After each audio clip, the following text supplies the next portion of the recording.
La enseñanza oculta de Jesús, audiolibro.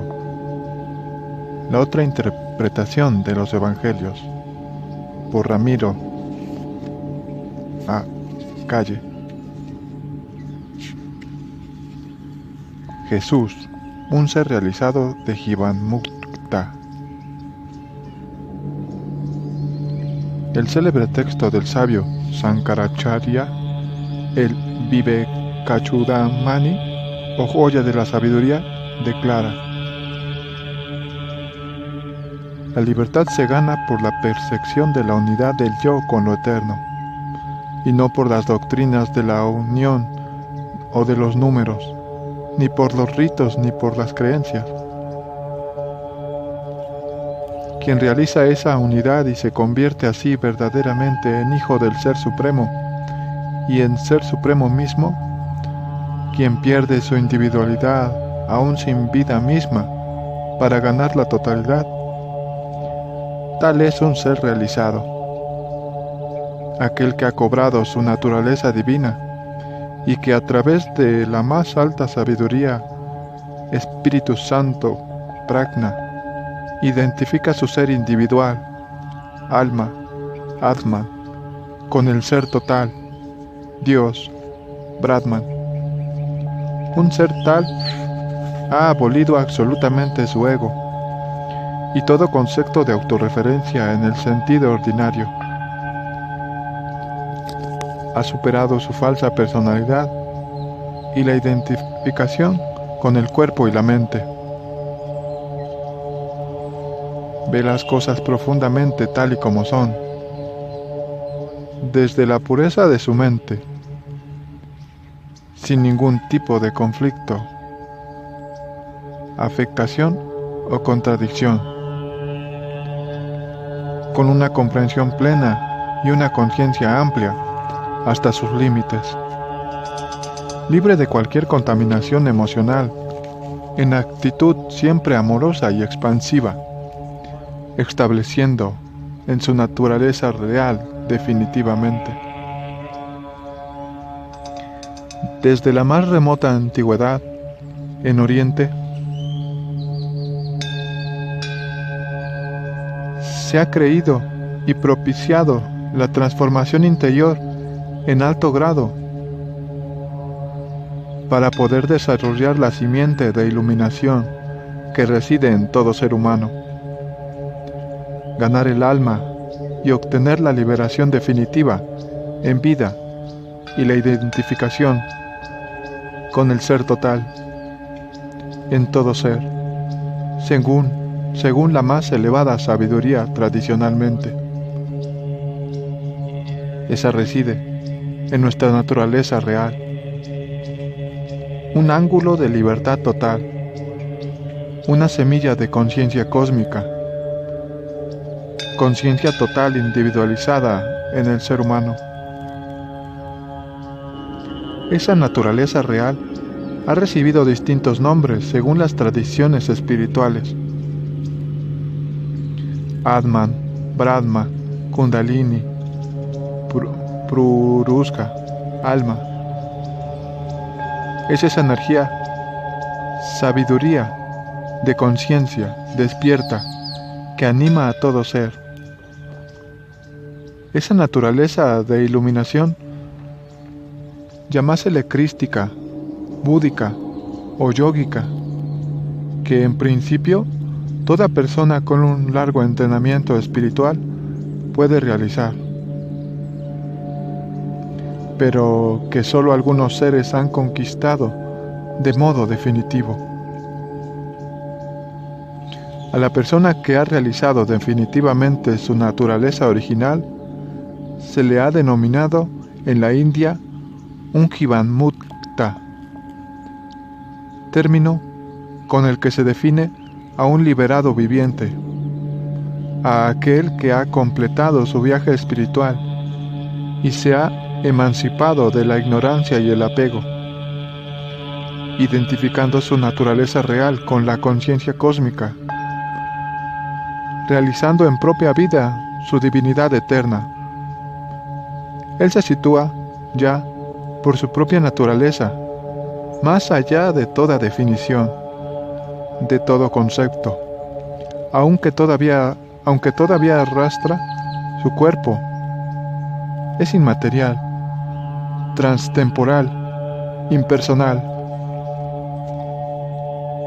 Aun cuando siga en el plano de la cotidianidad, él ya funciona en otro plano. No sé, inafectado. Se dice en la India, es de todos y de nadie. Está en este mundo sin estar en él.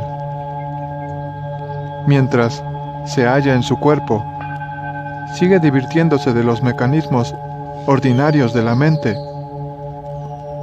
pero los utiliza para comunicarse con los otros y relacionarse con la cotidianidad, porque su mente está ya en la unidad. Es la suya una comprensión intuitiva, y el universo fluye a través de él. Vive en el gozo de la bienaventuranza interiores. Nada teme. Es rico en sabiduría y amor. Es humilde y no actúa egoístamente.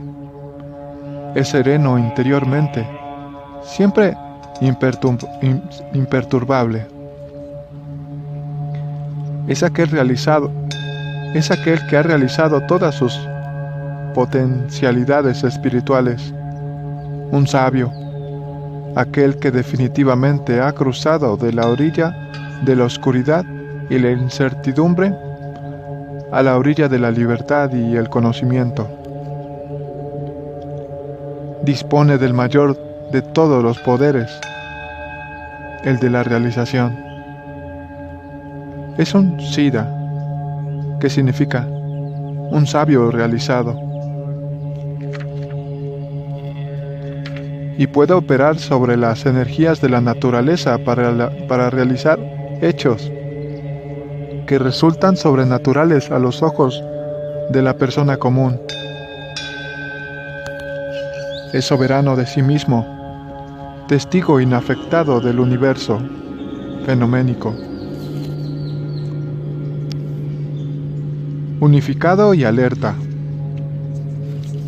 profundamente humano, y a pesar de estar en este mundo sin estar en él, comprensivo y tolerante, desocupado por su futuro, liberado de su pasado, establecido en su propia fuente, siempre funcionando desde lo más interior y nuclear hacia el exterior, en función con todo el universo y la conciencia cósmica. Mi Padre y yo somos uno. El Jivanmukta, el hombre, es pura conciencia despierta, alma emancipada, mensaje de realidades supremas, transmisor de energía, sabiduría, y aquel en el que se cumple el viejo andagio indio. Tú eres eso, el sosegado, el inmaculado, el eterno, sin segundo, el supremo. Cada Jivanmukta es una antorcha de luz y sabiduría, aquel que derrama su amor sobre los seres sintientes, quien revela la realidad allende la realidad aparente, quien instruye sobre el contacto divino con nosotros mismos, porque el alma no se tiene, se gana. Es aquel que da respuestas sin palabras y provoca interrogantes sin respuestas. Aquel que esparce el brillo de su tolerancia y su ecuanimidad y clama a las mentes humanas para que salgan de la ofuscación que es realmente el pecado, y recobren la unidad después de haber alimentado la dualidad y haberse olvidado de su esencia divina, que es realmente el pecado original. El Jivan-Mutta ya no depende de nadie interiormente, ni se apega ni rechaza. Él es la personificación de la conciencia, siempre sereno mientras sigue con su envoltura carnal. Dispone de las mejores cualidades, de manera natural, espontáneo, y se ha elevado por encima de los diferentes estados de su cuerpo: nacimiento, muerte y vejez. Es sencillo y afectivo, más allá del común sentimiento de lo bueno o de lo malo. Fabrica sus propias leyes y es su propio sendero. Su conducta es impecable. Siempre está en vela. Se ha emancipado de toda individualidad y es uno con el Ser Supremo.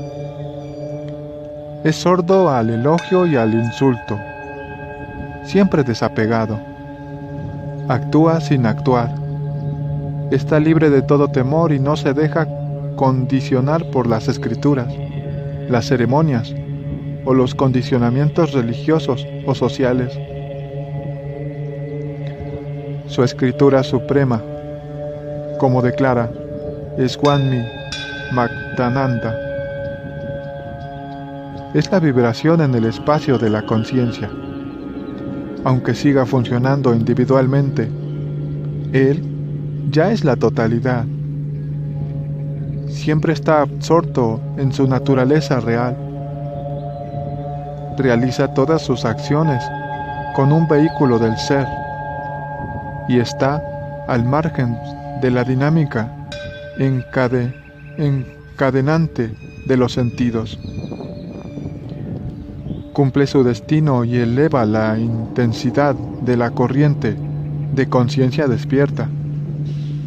Vive en un estado de iluminación, con perfecta comprensión y conocimiento directo. Permanece estable en la fuente de los pensamientos. Hace sin ser agente. Ejecuta sin ser ejecutor. Realiza sin ser el realizador. El poder más alto hace por él. Sirve desinteresadamente y permanece en el yo puro. Se comunica a través del cuerpo y la palabra, pero él no es de este mundo. No está allí. Parece un hombre cualquiera en sus acciones cotidianas, pero es él, hombre. Su presencia apoya lo real contra lo falso. Todo en él es un indicador hacia la otra realidad. Trabaja incansablemente para lograr el cese del dolor y es el portador de las enseñanzas. El Dharma, que ha resplandecido en todas las épocas y latitudes. Es capaz de penetrar hasta lo más vasto y lo más pequeño, porque reside no solo en la conciencia cósmica, sino también en la atómica. Puede realizar lo que para la gente común son prodigios. Se torna verdaderamente vivo y por eso puede facilitar la sabiduría viva, el agua viva. Está más allá de todas las leyes y sigue su propia senda. Es él completamente despierto.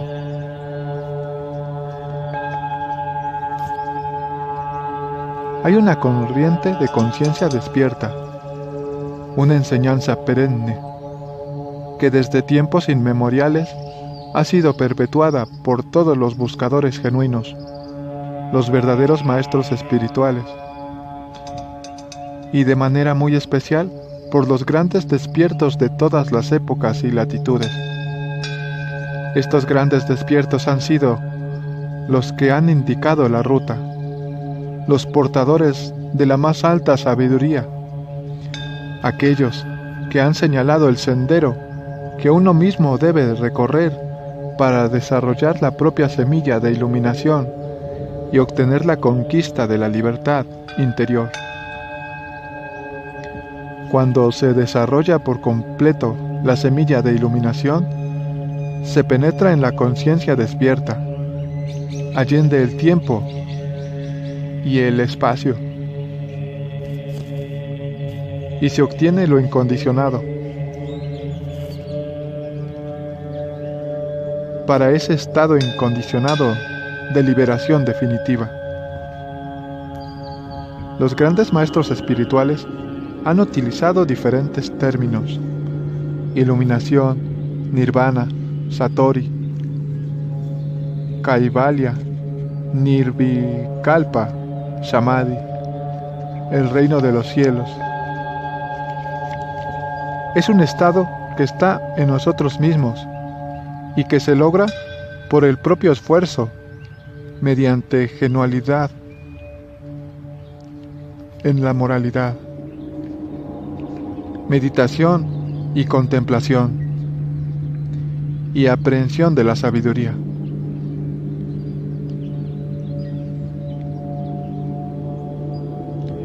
El que desarrolla por completo su semilla de iluminación se convierte él mismo en un Jivanmukta, y como tal y como de sí mismo declara Jesús: en camino, verdad y vida.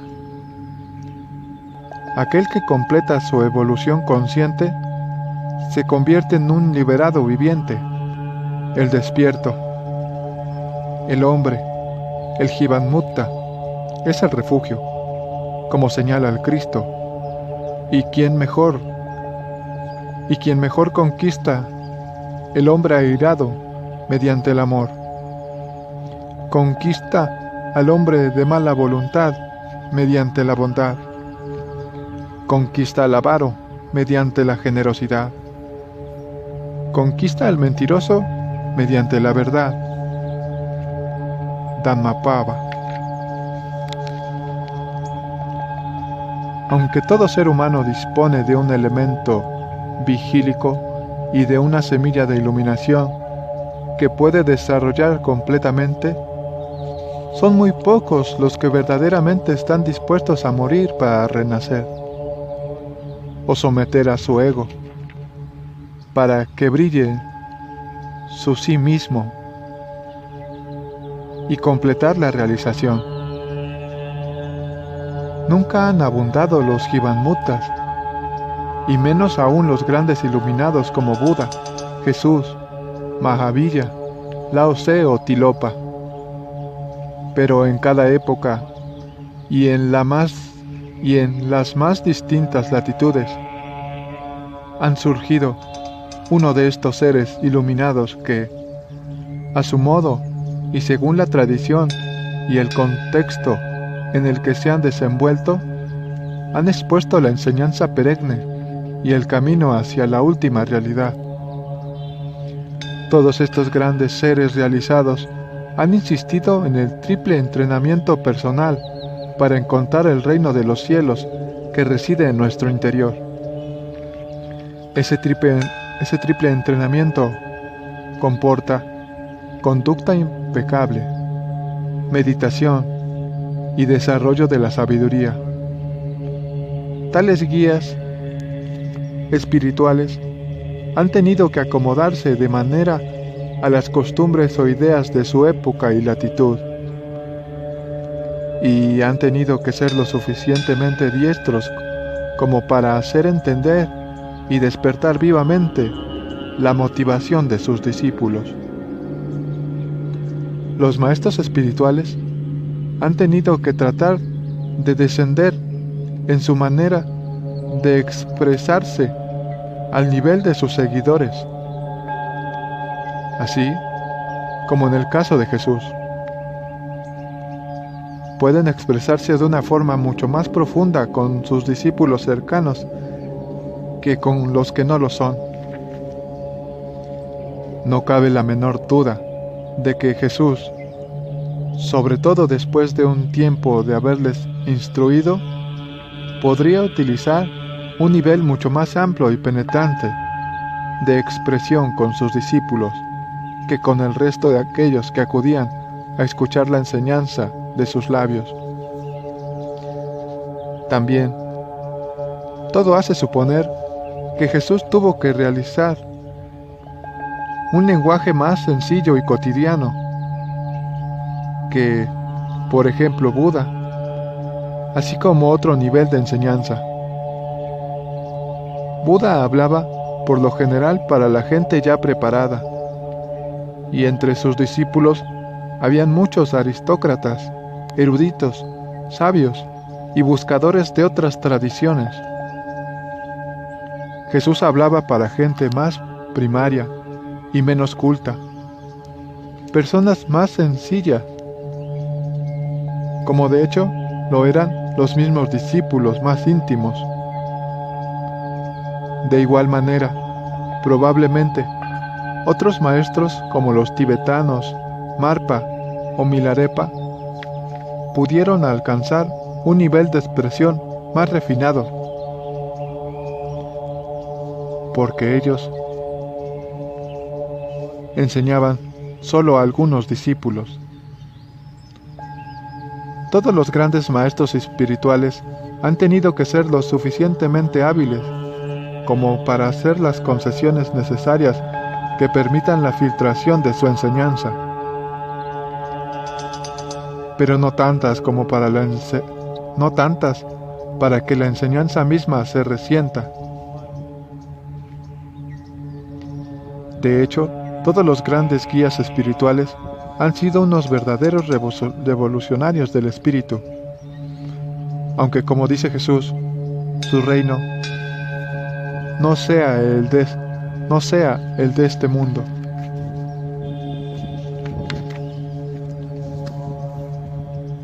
Han relacionado todos ellos con las escrituras entendidas al pie de la letra.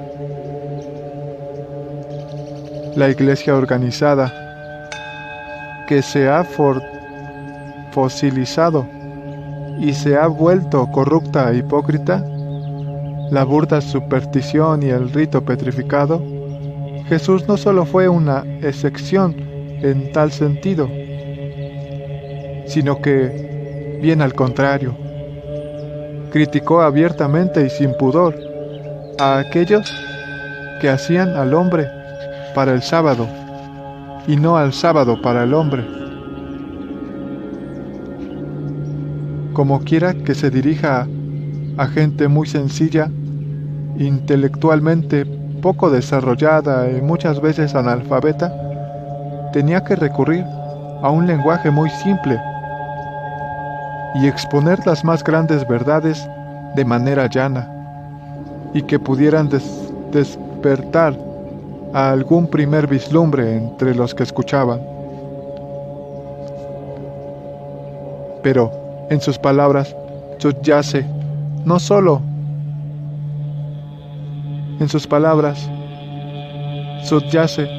solamente el significado aparente, sino un significado y alcance infinitamente mayores.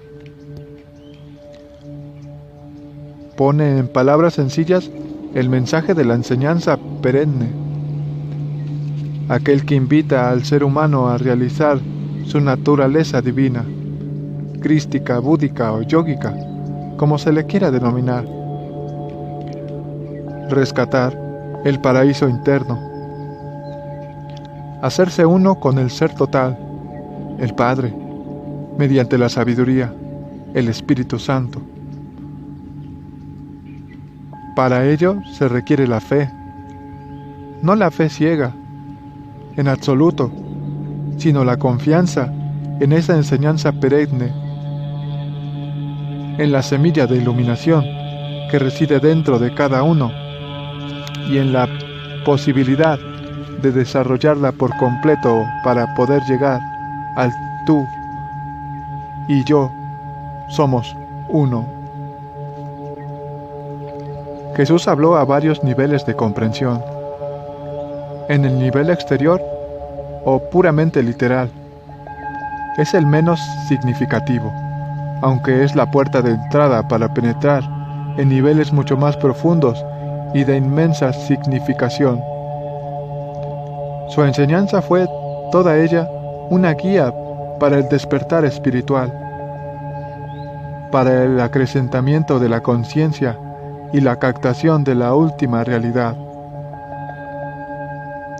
Insistió en la actitud amorosa, la humildad y la tolerancia, la conducta impecable, la meditación y la contemplación, y el establecimiento en la sabiduría del Padre, es decir, la sabiduría de la mente universal, Dios, Tao, Brahma, Mahaspurasha. En los Evangelios es imprescindible ensayarse en captar el significado oculto de sus palabras. Los Evangelios no son para los leídos mecánicamente, sino para ser meditados.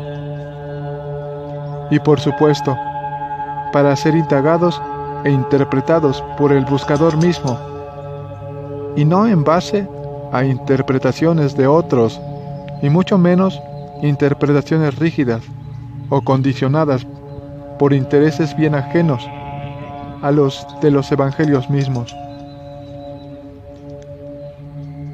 Los evangelios deben ser meditados liberándonos de prejuicios, clichés y las interpretaciones simplistas de las iglesias organizadas.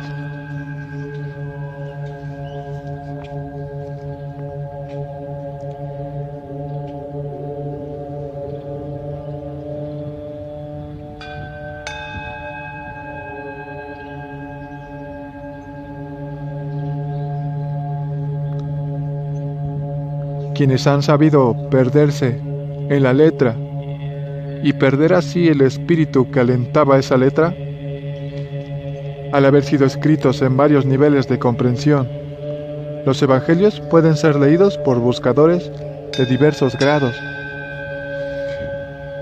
de entendimiento. Los evangelios, bien entendidos, son un código de conducta para regular la vida, una guía del despertar y de la búsqueda de la naturaleza real dentro de nosotros. Un conjunto de valiosas instrucciones para ejercitarnos en el desarrollo y acrecentamiento de la conciencia y la captación de la última realidad.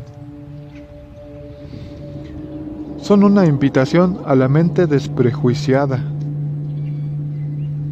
a la superación de los dogmatismos y condicionamientos, a la tolerancia y la actitud amorosa, a la no violencia, al cultivo de las buenas relaciones y a la benevolencia. Cuando uno comprueba lo que la iglesia organizada, o muchos de los que gratuitamente se han dicho cristianos, han hecho de atroz y barbarie en nombre de los evangelios y de la enseñanza crística, uno se da cuenta hasta qué punto puede el hombre dormido y espiritualmente atrofiado puede instrumentarlo todo para satisfacer sus instintos paranoicos y destruir pretextándose en nombre de lo sagrado. Toda la enseñanza de Jesús propicia el despertar de la conciencia, el desarrollo de la sabiduría y del amor. Era una gran Jivanmukta. Él era un gran Jivanmukta.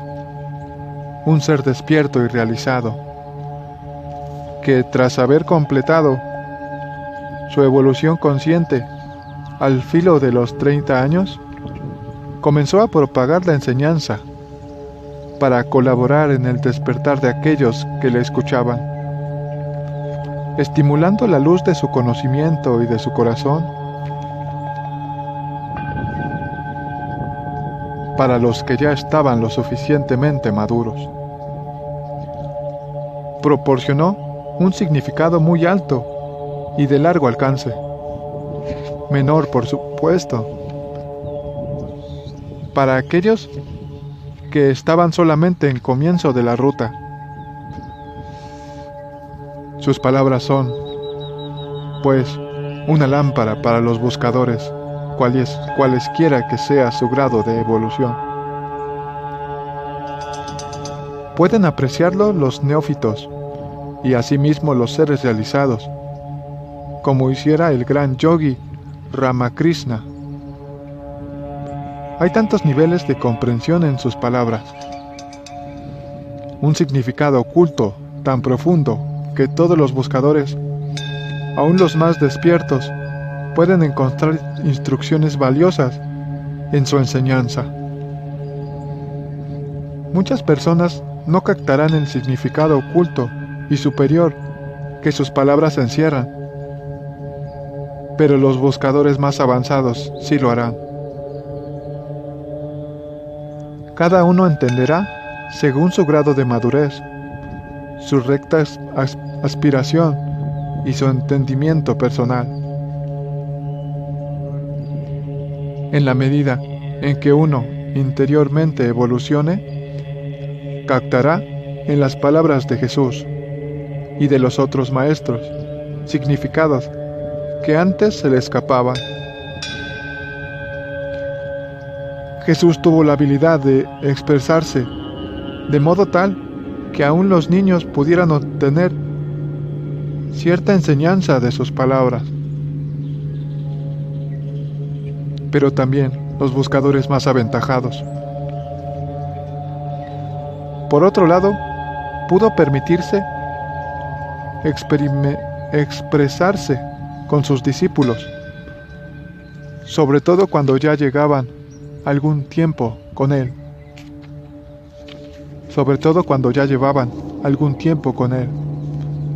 Con la profundidad y el alcance que no podía utilizar con gentes inusitadas, y además condicionadas por otra tradición ciertamente en la letra más que en el espíritu, y que detentaban los sepulcros blanqueados por fuera. Jesús, como otros maestros, tiene que recurrir a la parábola como método para poder llegar a personas todavía muy dormidas espiritualmente o con una escasa preparación intelectual. También, claro está, las parábolas tienen diversos grados o niveles de entendimiento. Son una guía de expresión para mostrarnos el camino hacia la evolución de la conciencia y el completo despertar interno que facilita el reino de los cielos. Aún la gente más sencilla podría sacar cierta enseñanza de sus parábolas, y los más adelantados podrían perfectamente captar su significado interno y más sutil. Jesús proporcionaba un conocimiento común y exteriorizado como vehículo a un conocimiento más elevado e interno. Hay siempre que saber rescatar el significado oculto de las palabras de Jesús, porque ahí reside su máxima riqueza y toda la eficacia de su enseñanza.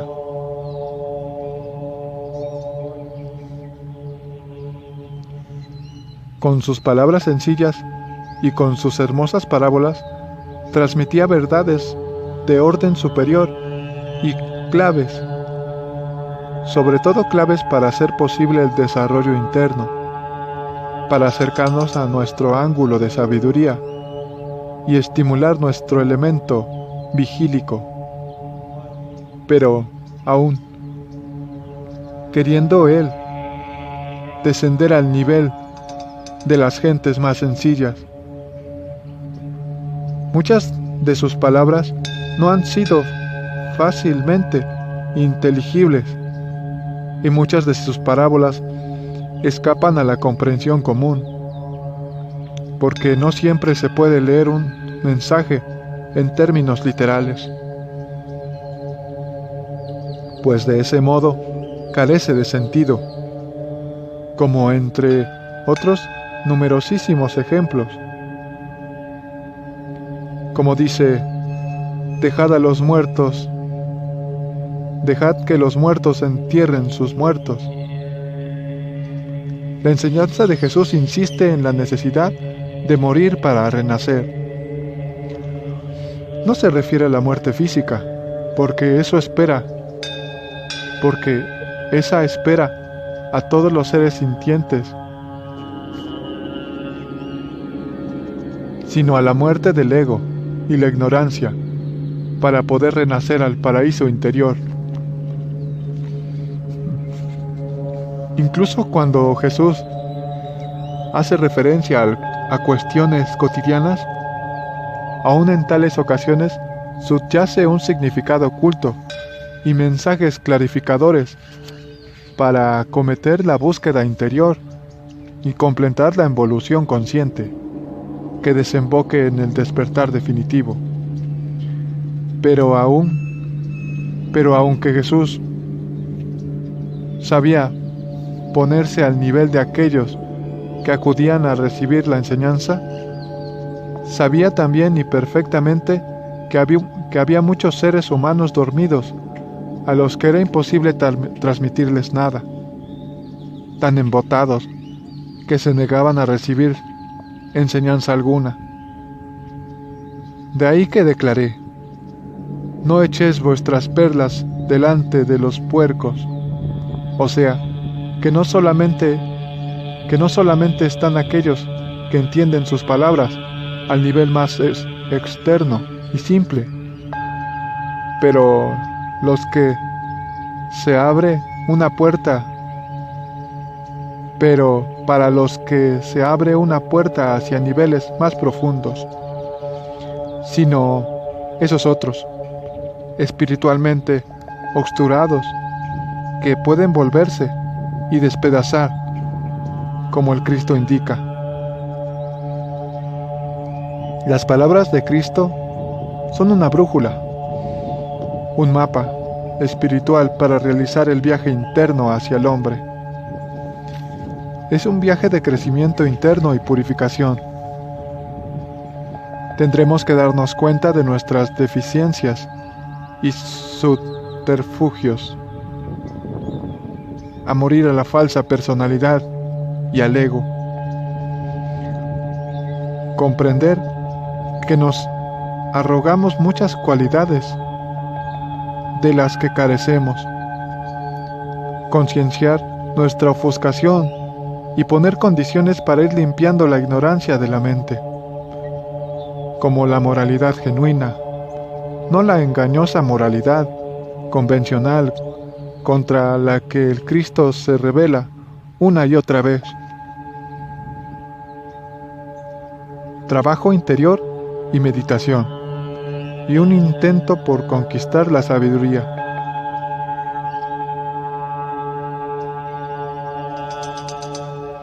Podemos ir desarrollando una comprensión profunda que nos capacite para descubrir el ser interno. A medida que uno interiormente progresa, puede releer los evangelios, comprendiendo mucho mejor su significado interno, y no solo el literal. Eso sucede también con las grandes escrituras de la enseñanza Dhammapada, Bhagavad Gita, Viveka Chudamani, y otros tantos textos espirituales. Y la Biblia, tal vez más que ningún otro, que se dirigen tanto a la persona corriente como al buscador más evolucionado. El Cristo muestra el sinuoso y difícil camino hacia el paraíso interior, cuya conquista representa el despertar completo y haber finalizado la evolución consciente. Cuando eso sucede, como dicen los Jivanmutas, lo que tenía que hacerse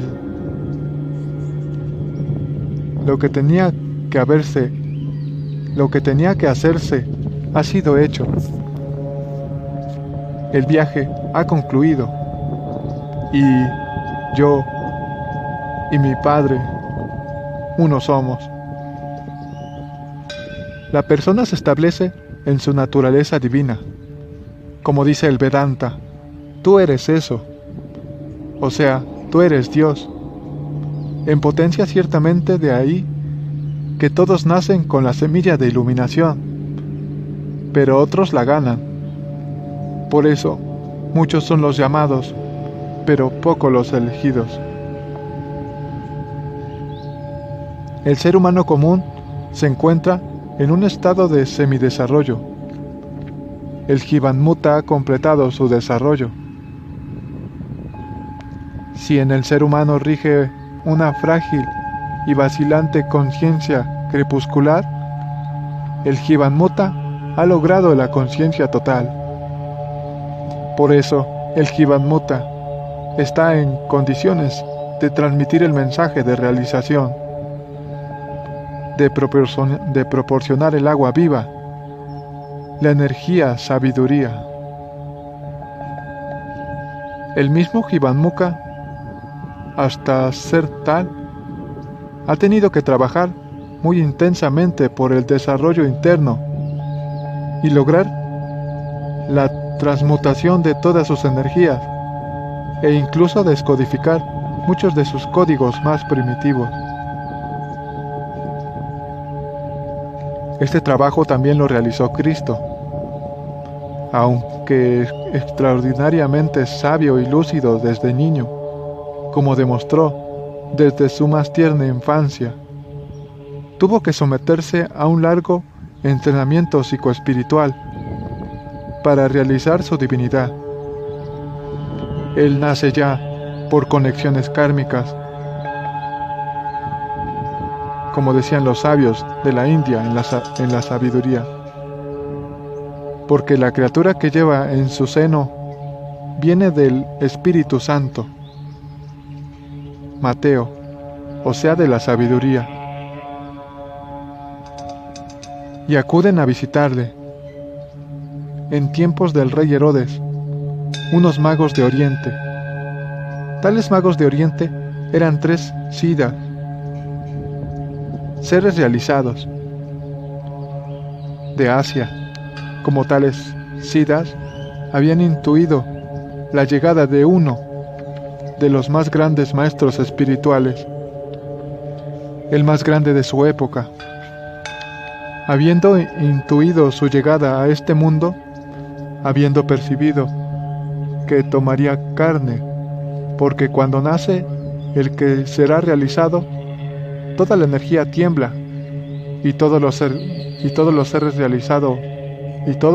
realizados del mundo se estremecen, emprenden viaje hacia Jerusalén. En esto, unos magos de Oriente se presentaron en Jerusalén preguntando: ¿dónde está ese rey de los judíos que ha nacido? Porque hemos visto salir su estrella y venimos a rendirle homenaje. Mateo. La estrella es su energía, su arquetipo cósmico, su señal en el universo paralelo. La estrella, esa nube de bienaventuranza, esa señal de un niño venido de la sabiduría, del Espíritu Santo, les conduce hacia Jesús. la intuición de los grandes siddhas, magos de Oriente, vuelve a funcionar y saben bien de las intenciones de Herodes, por lo que se marchan a su tierra por otro camino. Antes han ofrecido oro, incienso y mirra. El oro es la naturaleza del plomo,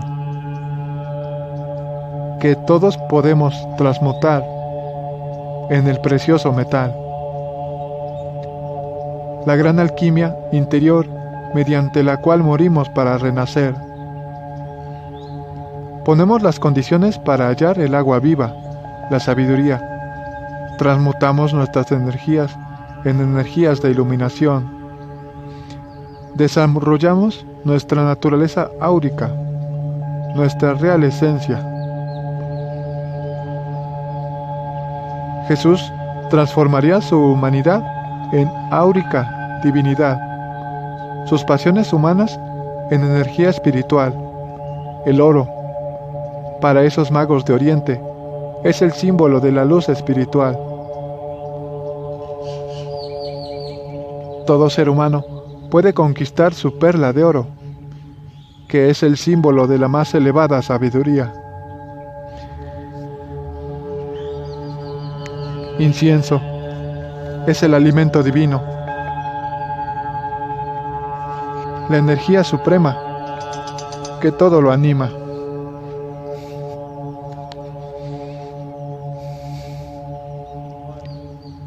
El mismo Espíritu Santo que circulaba en ese niño y fluía por sus venas. Mirra es el símbolo del olor de la santidad, la conducta impecable, esa actitud de extrema bondad que asumía el Cristo. Siempre se ha dicho en la India, y cuantas veces lo he escuchado de los labios de yogis y eremitas, que los grandes siddhas sabios pueden captar cuando un gran maestro toma cuerpo.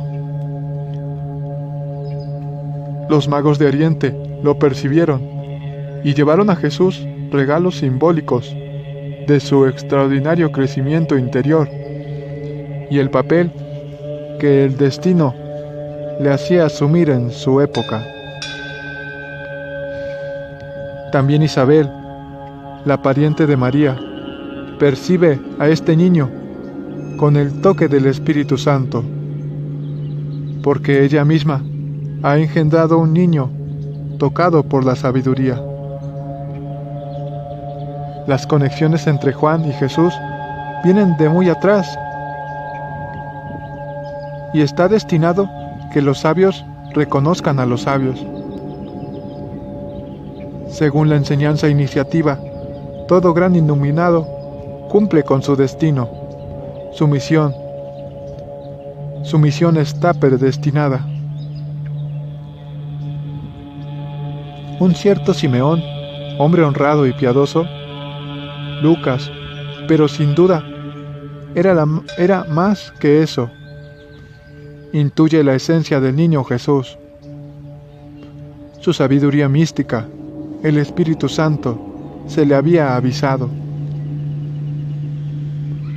Toma al niño en sus brazos y declara: lo has colocado entre todos los pueblos como luz para alumbrar a las naciones, y gloria de tu pueblo Israel. Lucas. La luz de la conciencia será Jesús el Cristo, lámpara para el progreso interior de los otros, Jivanmukta, para indicar e iluminar el sendero que uno tiene que recorrer hacia la liberación definitiva. Hermosas palabras, las que el sabio anciano agrega, dirigiéndose a María. Mira, este está puesto para que todos en Israel caigan o se levanten. Será una bandera discutida, mientras que a ti una espada te traspasará el corazón. Así quedará patente lo que todos piensan. Lucas. Levantarse es acrecentar e iluminar la conciencia. Obtener el conocimiento. Caer es proseguir en el sueño interno, fomentando la hipnosis colectiva y la ofuscación de la mente. Maestro discutido, como el mismo Jesús muy bien sabía y declaraba, no podrá dejar de provocar dolor a su madre. Para un Jivanmuta, como él también declaraba años después, todos son sus parientes. Las madres de los grandes seres realizados sufren. También está en su destino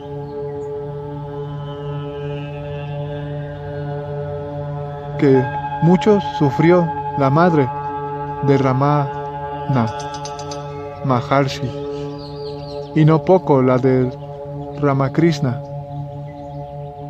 Había también una gran mujer cuando Simeón intuyó al niño. Era una profetisa, y más que eso, pues llevaba muchos años en ayuno y meditación. Era sin duda una mujer despierta, y también sabe reconocer el Jivanmuta que hay en Jesús. Lucas. Tras ser Jesús presentado al Señor en Jerusalén, la familia regresa a Nazaret. Jesús comienza a prepararse para su final realización al borde de los 30 años, para crecer interiormente, transmutarse y recobrar su naturaleza crística, tal la cual dará comienzo a la propagación activa de su mensaje.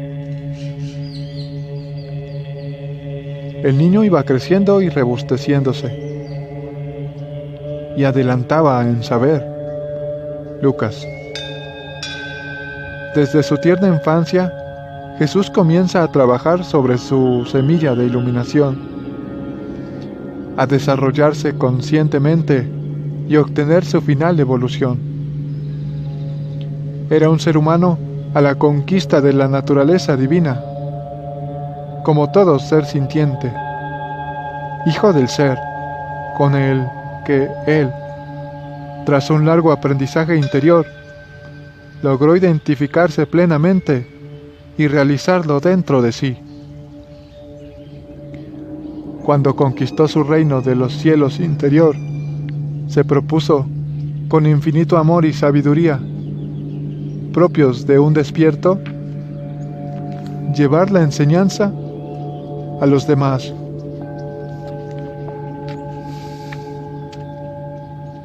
Inició a sus discípulos más cercanos y les dio poderes para ser custodiados.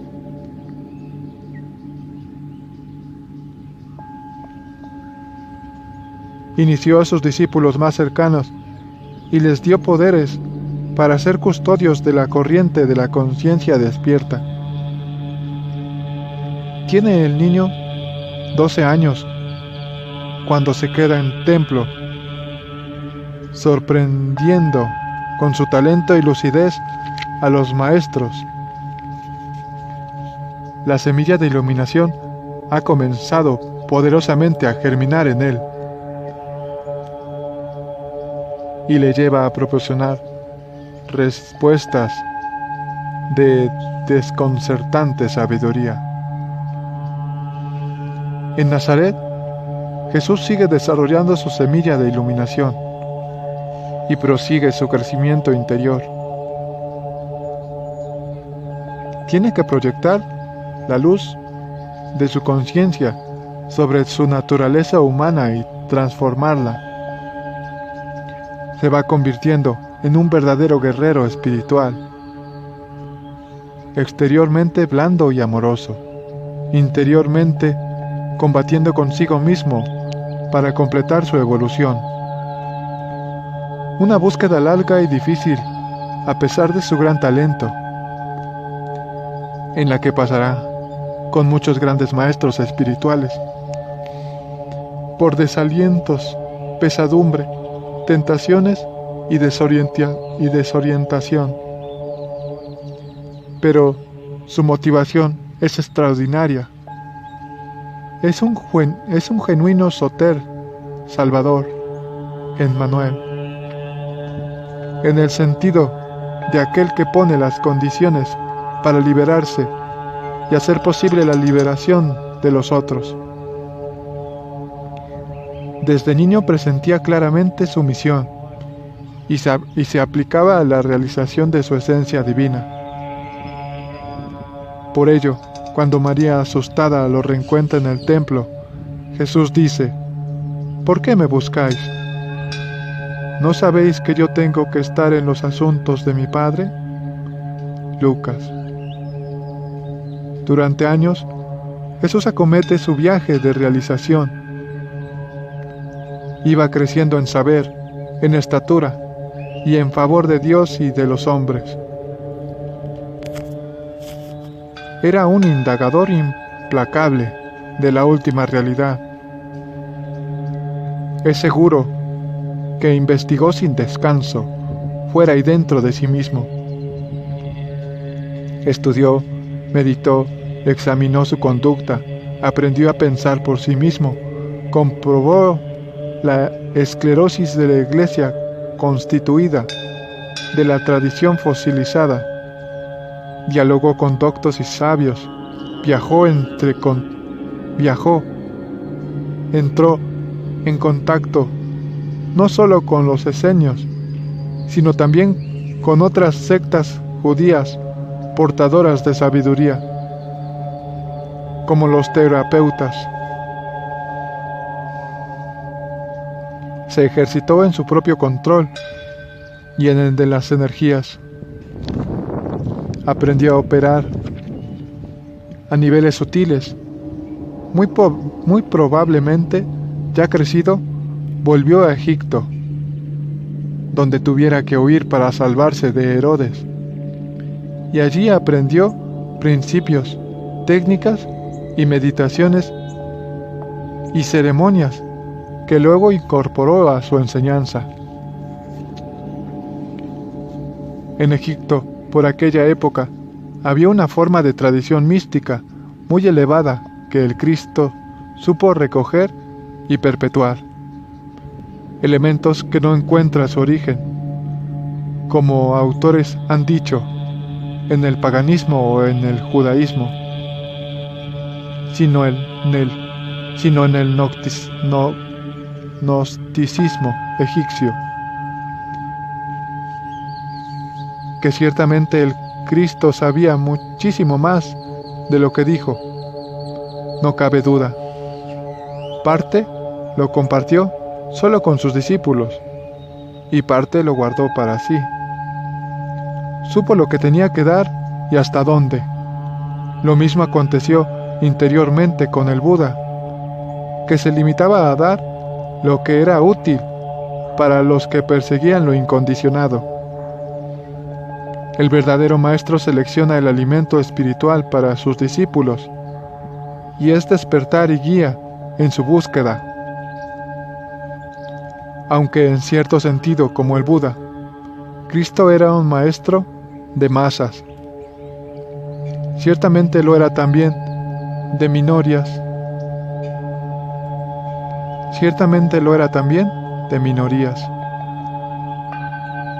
Como el Buda no ocultó verdad alguna en el puño y dio la enseñanza como tal, pero en el grado de inteligencia y perspicacia de entendedor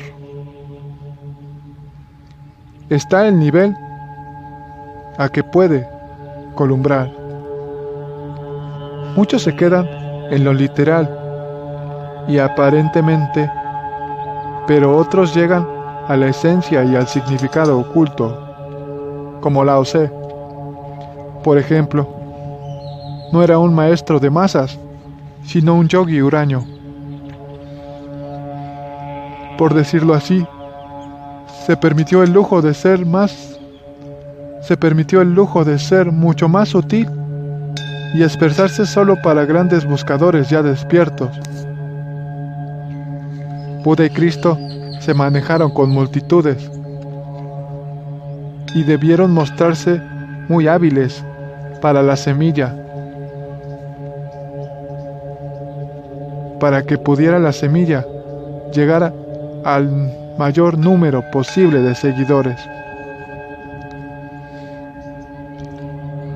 Todos los Jivamuttas, grandes liberados, están destinados por anteriores conexiones cargadas de sentido, con la constelación externa de la palabra, de esa vibración que al expandirse, vibración crea y recrea los cosmos. De esa luz brilla en las tinieblas y las tinieblas no lo han comprendido. Juan. Desde ese sonido primordial, que es la manifestación del ser, sumamente sutil, todo va siendo formado y conformado en base de vibraciones que viajan desde lo más etéreo a lo más burdo, en una descomunal espiral, cuyo centro es el ser mismo.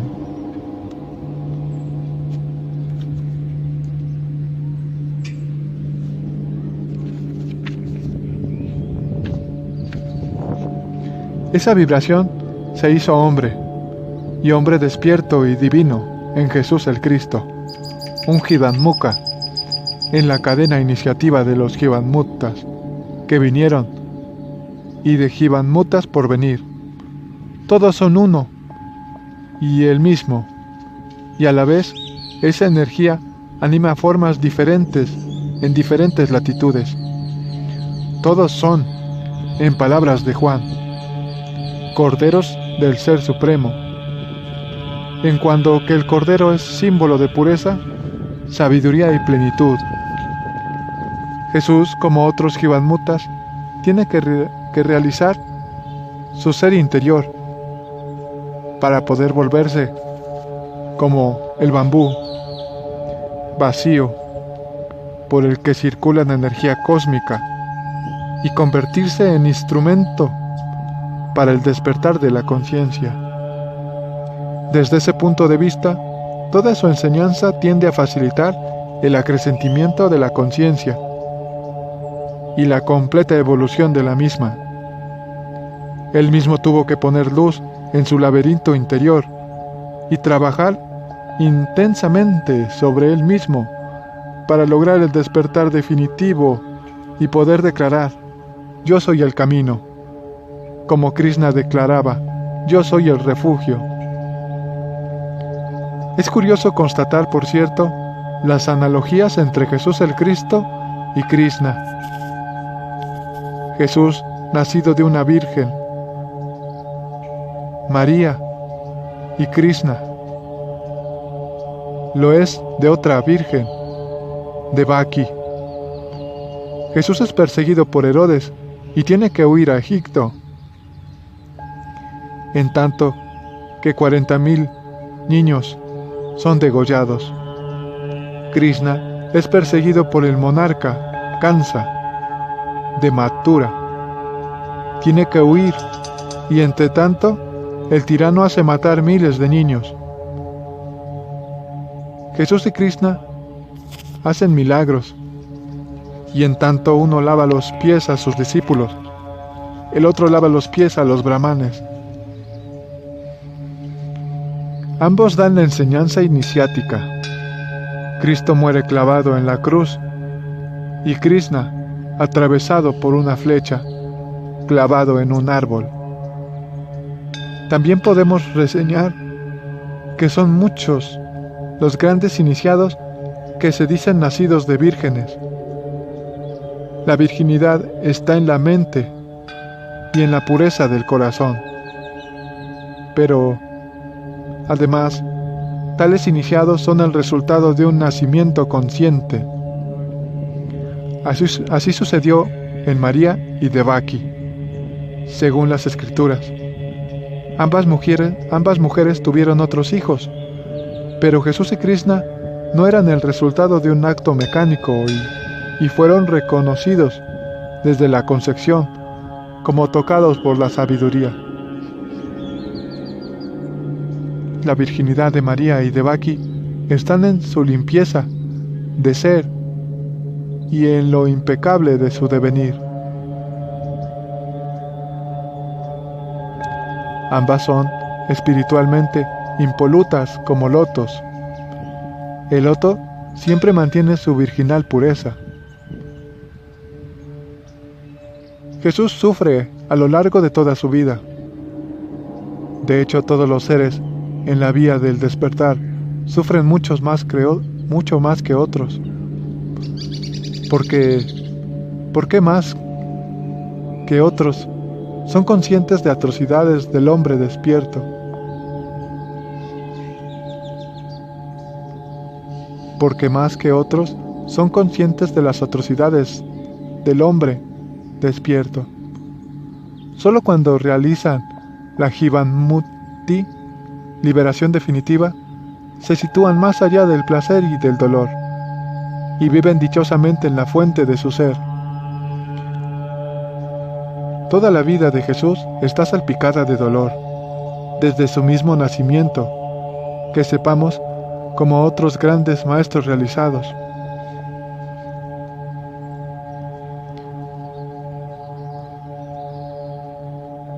El mismo Buda, por ejemplo, o Lao Tse, nunca rió. Tras la iluminación, los grandes maestros espirituales no ríen, sonríen.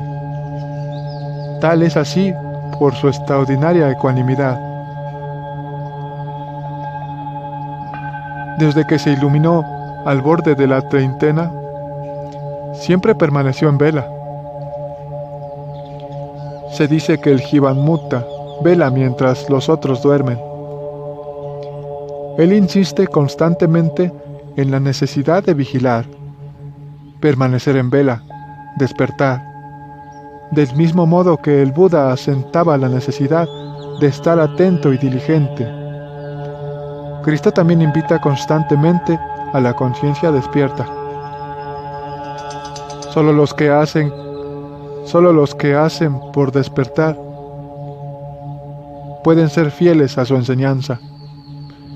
Es necesario tratar de ascender al nivel del Maestro, y el Cristo estaba muy arriba. Enseñaba a que cada uno se tornase salvador de sí mismo. En cuanto nos realizamos, nos tornamos hijos de Dios. Facilitó valiosísimas instrucciones para elevar la conciencia y aproximar la conciencia individual a la corriente de conciencia despierta, cuyo seno es el agua viva, sabiduría.